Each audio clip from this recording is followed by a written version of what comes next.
අද දවසේ මේ රැස්වීමේ අරමුණු ගණනාවක් තිබෙනවා. එක් අරමුණක් වන්නේ සමාජිකින් 18 දෙනෙකුගෙන් ආරම්භ කරපු සමගි ජන බලවේග බුද්ධි මණ්ඩපය ප්‍රවර්ධනය කරමින් ඉදිරියට යන ගමනට ශක්තියක් ලබා දෙමින් උත්තේජකයක් ලබා දෙමින් අපි සතුටෙන් වාර්තා කරන්නට කැමති සමාජිකත්වය මේ වන විට සියය අභිබවා යමින් තිබෙනවයි කියන එක මං කියන්නට කැමති. මිත්‍රවරුනි, විවිධ රාජ්‍ය කාලවකවානු දිහා බලනකොට ඒ රජයන් වල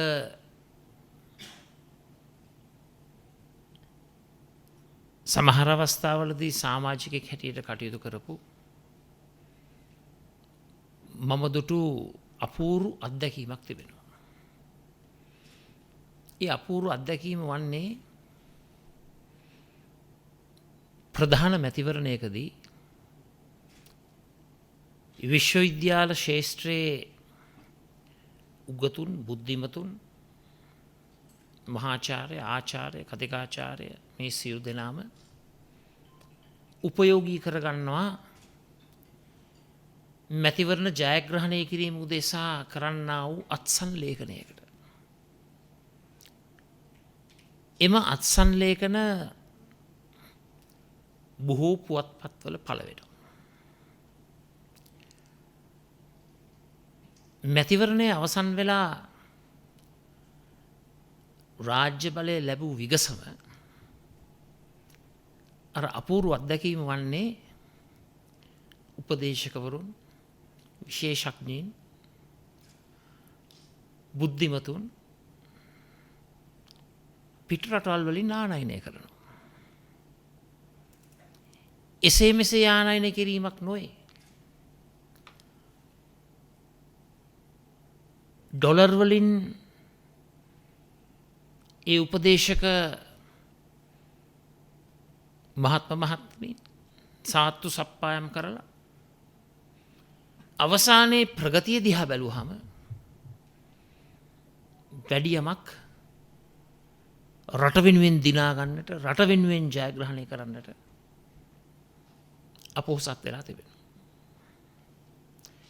මගේ කිසිදු විරුද්ධතාවයක් නැහැ විදේශීයව සිටින ශ්‍රී ලාංකීය නොවන බුද්ධිමතුන්ගේ උපදෙස් ලබා ගැනීම පිළිබඳව. මා හිතනවා නොයෙකුත් අවස්ථාවන් වලදී ක්‍රමෝපායිකව එය සිදුවිය යුතු දෙයක්. නමුත් අපට බුද්ධිමතුන් පිටරටවල් වලින් ආනයනය කිරීම වෙනුවට අපේ රටේ අධ්‍යාපනය තුළින් ශක්තිය ලැබපු එපමණක් නොවේ ඒ අධ්‍යාපනික ආයතනවල තවත් බුද්ධිමතුන් බිහි කිරීමේ බුද්ධිමත් සමාජයක් නිර්මාණය කිරීමේ ඒ කර්තව්‍යයෙන් යැලී සිටින ඔබතුමන්ලාට වැඩි ඉඩක් දේශපාලන ස්තරය තුළ ලබා දීමේ අරමුණින් සමගි ජන බලවේගය ඉදිරියට යන්නට අදහස් කරනවා. මෙතනදී විශේෂයෙන්ම ප්‍රතිපත්ති සම්පාදනය උදෙසා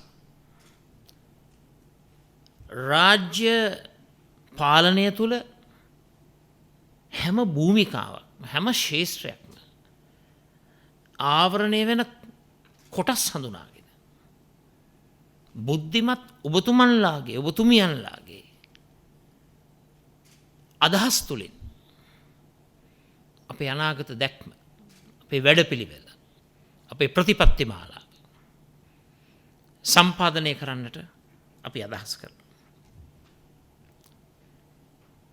විෂයානුකූලව ඒ විවිධ කොටස් හඳුනාගෙන අපි අපේක්ෂා කරනවා ඔබ සියලු දෙනාගේම සහයෝගය සමගි ජන බලවේගයේ නූතනවාදී ප්‍රගතිශීලී ඉදිරි දැක්මක් තිබෙන ඒ ප්‍රතිපත්ති මාලාව සම්පාදනය කිරීමේ පෙරවග ගමන්කරුවන් බවට ඔබ සියලු දෙනාම පත් කරන්නට. අපේ අලුත් දැක්ම තුළ ඔබතුමන්ලාගේ කාර්යභාරය එයට සීමා වන්නේ නැහැ. ප්‍රතිපත්ති මාලාව සම්පාදනය කරන්නට අවශ්‍ය ඒ බුද්ධිමය දේපල ඔබතුමන්ලා දායාද කරන අතරතුර ඉදිරි රජයකදී සංවර්ධනයේ වැදගත් කේන්ද්‍රස්ථානවල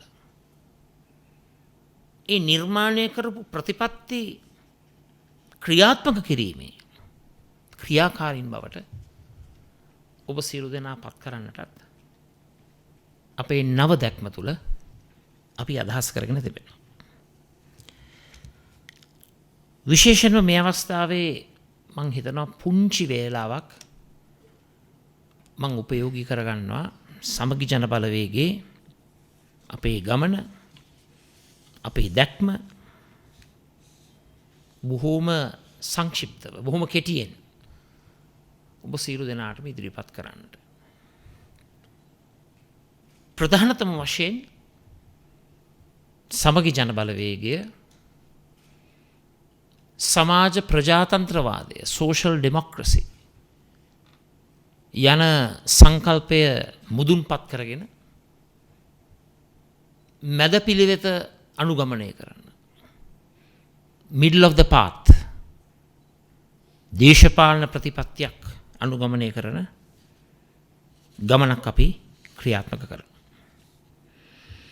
මේ සමාජ ප්‍රජාතන්ත්‍රවාදී දර්ශනය තුළ රටක ධන උත්පාදනයට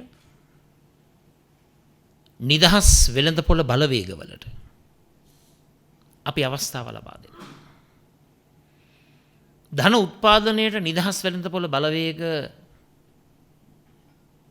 ක්‍රියාත්මක වෙලා ව්‍යවසායකත්වයට මුල් තැන ලබා දෙමින් ඒ ධනය නිර්මාණය වෙනකොට ක්‍රමෝපායික රාජ්‍ය මැදිහත් වීම strategic government intervention ඒ ප්‍රතිපත්තිය තුළ සමබර සංවර්ධනයක්. ඒ කියන්නේ සංවර්ධනයේ ආර්ථික වර්ධනයේ ප්‍රතිලාභ ප්‍රතිඵල ජන සමාජයේ සෑම දෙනාටම ආදායම ධනය බෙදා දීමේ ක්‍රමවත් වැඩසටහනක් තුළ අපි ක්‍රියාත්මක කරන්නට අදහස් කරනවා. නිදහස් වෙළඳපොළ බලවේග ෆ්‍රී මාකට් සිස්ටම් එක අපි පාවිච්චි කරනවා ධනය උත්පාදනය කරන්නට. හැබැයි මේ ධන උත්පාදන ක්‍රියාවලිය තුළින් සමත් වෙන අසමත් වෙන කොට්ටාස දෙකක් ඉන්නවා. අපි ක්‍රමවේද සකස් කරන්නට ඕන රටේ ලක්ෂ 220ම සමතුන් බවට පත් කරන්නට. අන්න ඒ තුල තමයි රාජ්‍ය මැදිහත් වීම හරහා ආදායම ධනය සමබරව බෙදී යෑම. equitable redistribution of income and wealth. මෙන්න මේ වැඩපිළිවෙල ඔස්සේ අපි ක්‍රියාත්මක වෙන්න බලාපොරොත්තු වෙනවා. සාධාරණ ආර්ථික වර්ධනය, සමබර ආර්ථික වර්ධනය. ඒක අපි හඳුන්වනවා growth with equity. මේ සංකල්පය තුළ අපි ඉදිරියට යන්න බලාපොරොත්තු වෙනවා. නවලෝකයේ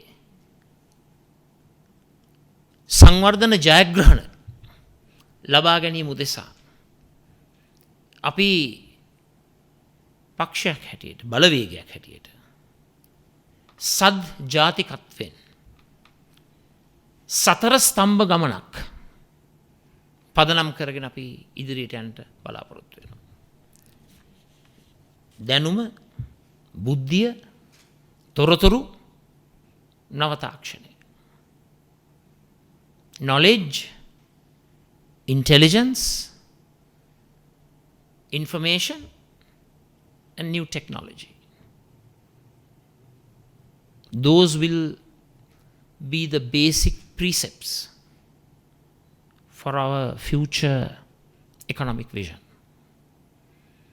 ඒ සතර ස්තම්භයන් පදනම් කරගෙන අපි අපේ ගමන ක්‍රියාත්මක කරන්නට සූදානම් වෙනවා.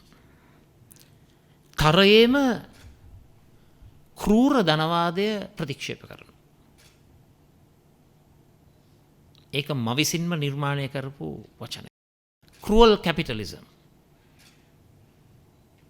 තවත් වචනයකින් කියනවා නම් crony capitalism. නිදහසේ නාමෙන්, ධන උත්පාදනයේ නාමෙන්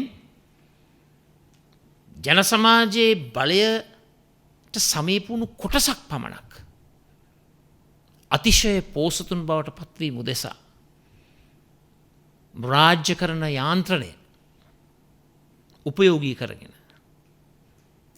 බොහෝ දෙනෙක් හඳුන්වන ලුම්පන් ධනවාදය අපි සහ මුලින්ම ප්‍රතික්ෂේප කරනවා. ඒ ප්‍රතික්ෂේප කරමින් මානුෂීය ධනවාදය, capitalism with a human face. ඒ වගේම අපේ ගමන තුල මානුෂ්‍යත්වය කුරිරුකම පිටු දකිමින් මුග්ධ දේශපාලනය ප්‍රතික්ෂේප කරමින් සාධාරණත්වයට, ප්‍රජාතන්ත්‍රවාදයට, නිදහසට මුල් තැන ලබා දෙමින් අපේ වැඩපිළිවෙල අපි ඉදිරියට ක්‍රියාත්මක කරන්නට සූදානම්. මම යෝජනා කරනවා පුළුවන් වෙලාවක ආණ්ඩුක්‍රම ව්‍යවස්ථාවේ මූලික අයිතිවාසිකම් දිහා බලන්න. අපේ ආණ්ඩුක්‍රම ව්‍යවස්ථාවේ මූලික අයිතිවාසිකම් දිහා බැලුවහම මානව අයිතිවාසිකම් වලින් 50% පමණයි එහි තිබෙන්නේ.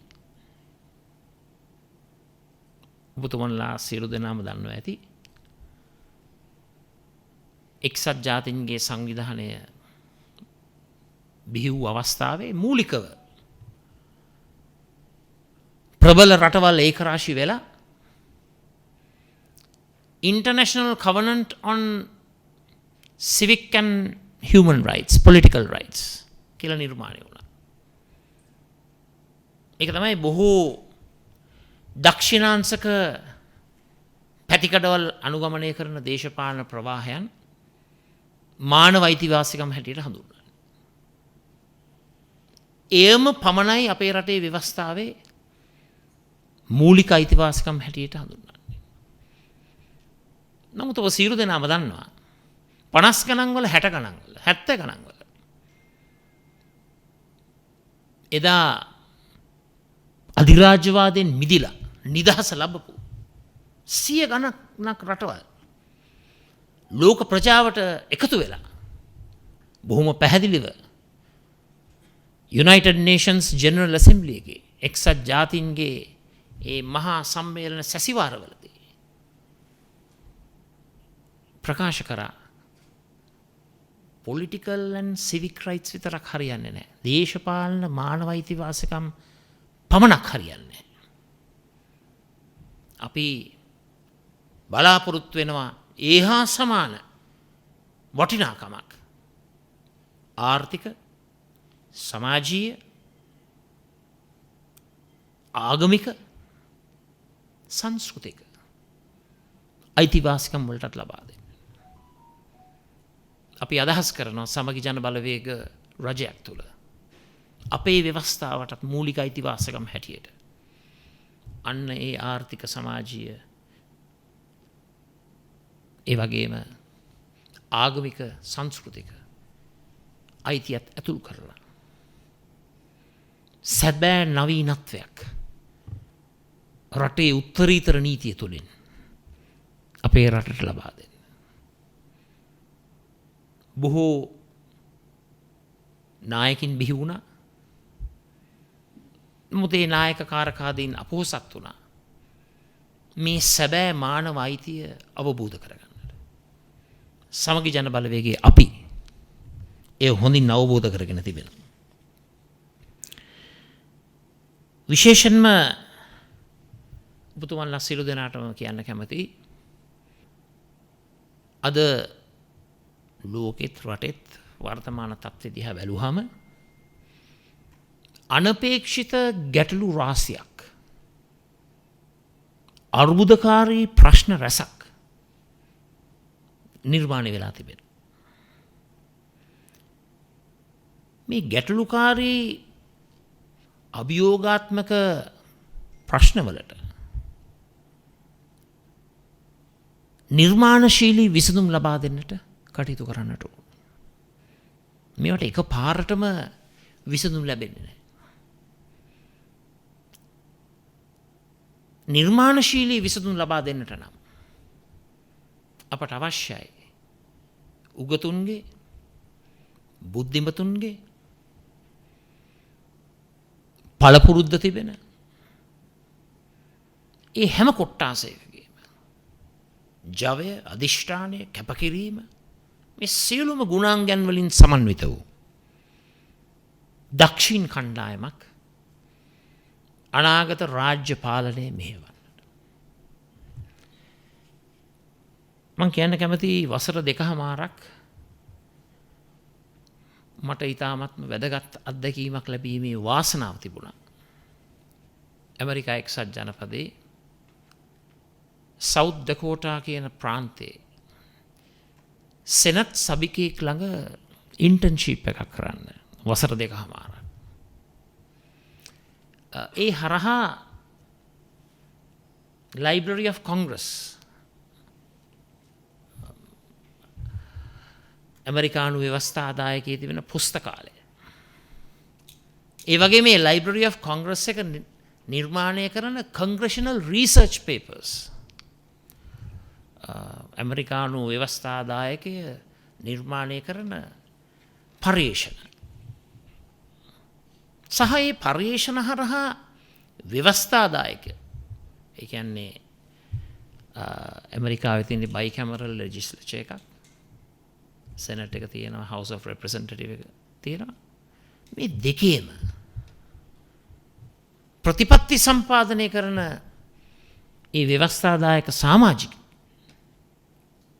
ඉතාමත්ම අපූර්ව ලෙස විද්‍යාත්මික තොරතුරු, කරුණු, අදහස්, ක්‍රමවේදයන්, නව ප්‍රවණතා පදනම් කරගෙන ඒ ප්‍රතිපත්ති සම්පාදන ක්‍රියාවලිය නිර්මාණය කරන ආකාරය.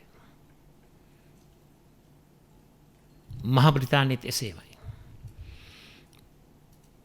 දැන් අපි දැක්කා මහා බ්‍රිතාන්‍යයේ Prime Minister's question time, අගමැතිවරයාගෙන් ප්‍රශ්න ඇසීමේ අවස්ථාව.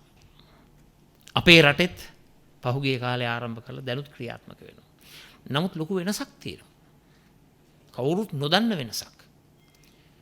අපේ රටේ වගේ මහ බ්‍රිතාන්‍යයේ අගමැතිවරයාට වේලාසරින් ප්‍රශ්නය ලැබෙන්නේ නැහැ. The Prime Minister has to answer all of the questions while he is on his feet. අර පෝඩියම් එක ළඟ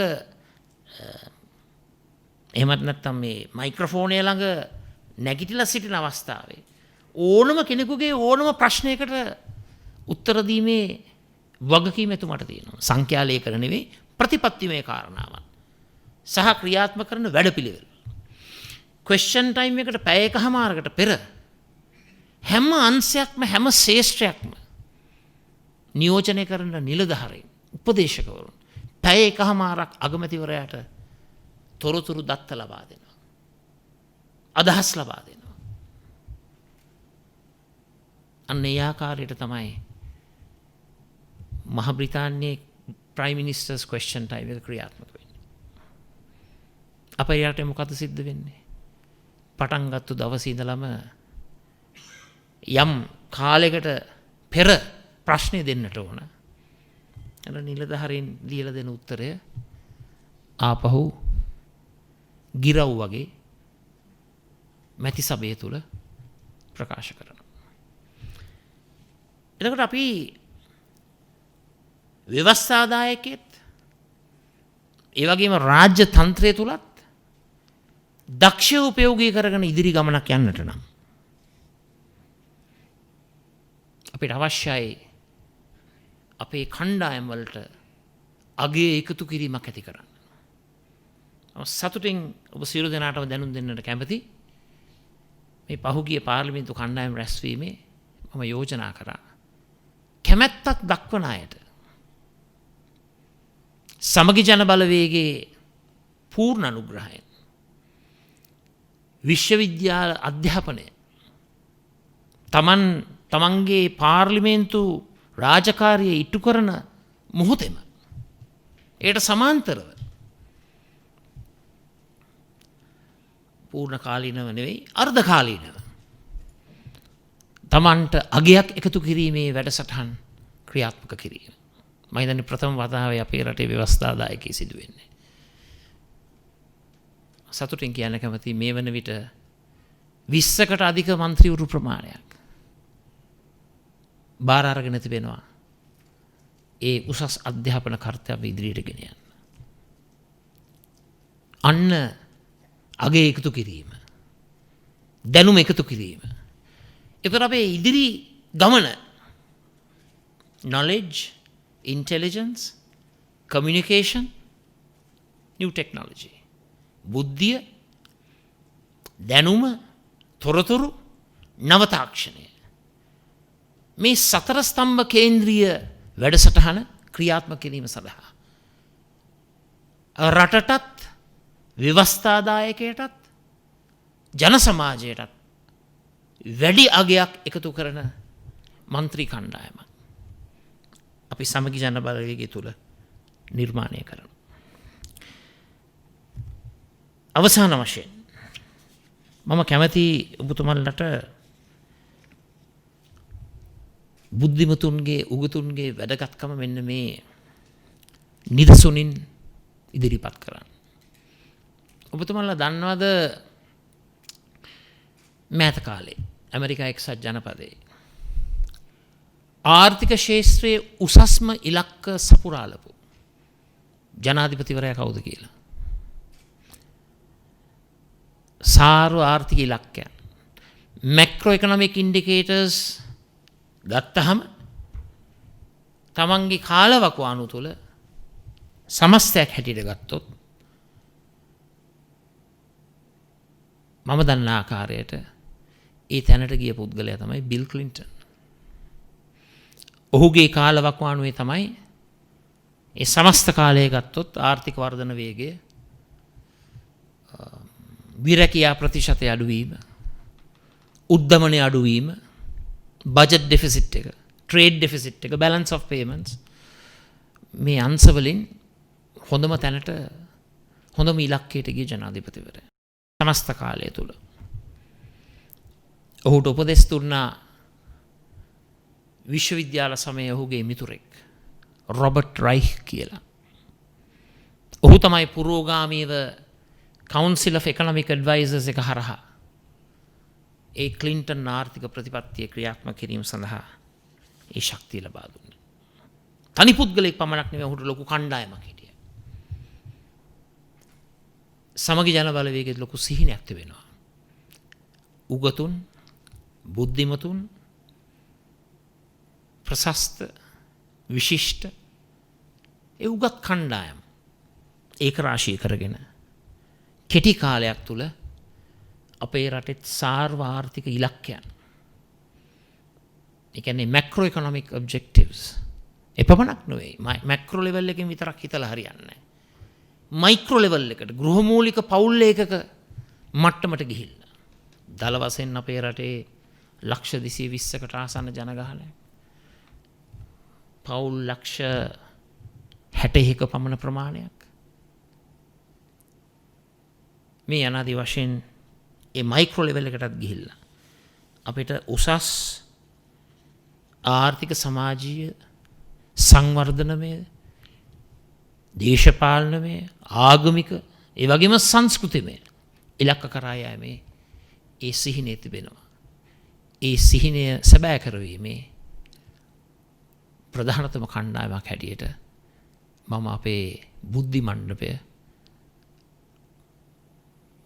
පිළිගන්නවයි කියන එක මම මේ අවස්ථාවේ ප්‍රකාශ කරන්න කැමතියි.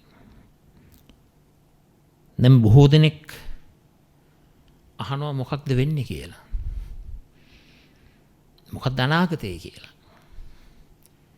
අනාගතය ගැන අහනකොට මං කැමතියි මම ප්‍රිය කරනම ඇමරිකානු ජනාධිපතිවරයෙකුගේ වදනක් මේ අවස්ථාව ඉදිරිපත් කරන්න. ඒබ්‍රහම් ලින්කන් ජනාධිපතිතුමා කිව්වා the best way to predict your future is to create it. අනාගතය ගැන අනාවැකි පළ කිරීමේ හොඳම ක්‍රමවේදය තමයි ඒ අනාගතයේ නිර්මාතෘවරයා බවට පත්වීම.